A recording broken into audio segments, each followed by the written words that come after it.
আগামী প্রোমোতে বলা হয়েছে যে যে একটু অশান্তি হতে পারে, এতে কী করার আছে বলো।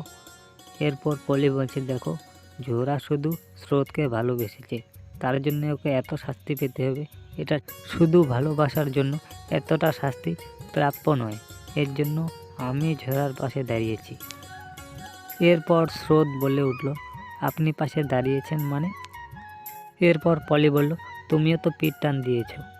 তখন স্রোত বলল, পিঠ টান দিয়েছি মানে? আমি পিঠ টান দেওয়ার মতো মানুষ না, কারণ আমি কি করব বলো, আমার কাছে চাকরি নেই বাকরি নেই, আমি কি করে ঝোরাকে বিয়ে করব? আমার কাছে কোনো রোজগারই নেই, এই মুহূর্তে আমি ঝোরাকে বিয়ে করতে পারবো না। এরপর পলি বলল, সে কি কথা, বিয়ে করতে পারবে না মানে? বুঝতে পারলাম না।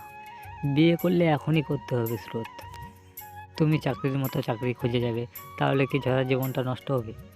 ঝরা কিন্তু পরিষ্কার বলে দিয়েছে স্রোত যে সে মহার্ঘকে কিন্তু বিয়ে করবে না, দরকার পড়লে সে সুইসাইড করবে। এই কথা শোনার পর স্রোত চমকে গেল। তারপর পলি বলল যে দেখো দেখো তুমি যদি এখন ইগনোর করো সেটা তোমার ব্যাপার, কারণ ঝরা আমাকে যেটা বলতে বলেছে আমি সেটাই বলেছি। ঝরা বলেছে যে ঝরা মহার্ঘকে একদমই পছন্দ করে না, ও মহার্ঘকে বিয়ে করবেই না, সেটা একদম পরিষ্কার বলে দিয়েছি, আমি সেটাই বললাম।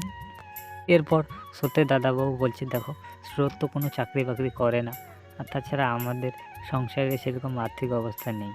তখন স্রোতের বউ সোনা বলল, ও যদি কিছুদিন সময় না পায় তাহলে কি করে গোছাবে বলো।